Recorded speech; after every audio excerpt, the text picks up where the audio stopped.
So they make choose not to go turnkey to keep that cost down, because there is a cost associated with it. Maybe pay themselves, raise some money while they're building to afford the fence, and then look to, you know, do their garden afterwards. You've seen it driving around the areas, people with sheets on the windows. That's part of the course sometimes of building a home.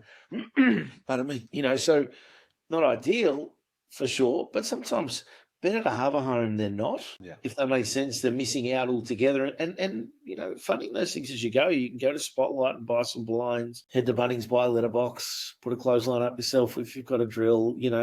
There are ways and means of which you can do those things yourself, particularly if you're on a tight budget. The other part with that, I'd say, so, I studied horticulture, Cole, many, many years ago, worked in garden centres.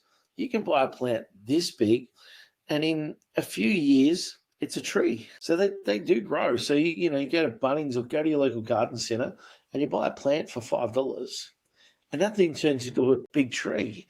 Well, that's a great investment. So, if you treat it well and nurture it, etc. So, again, people will back down that path.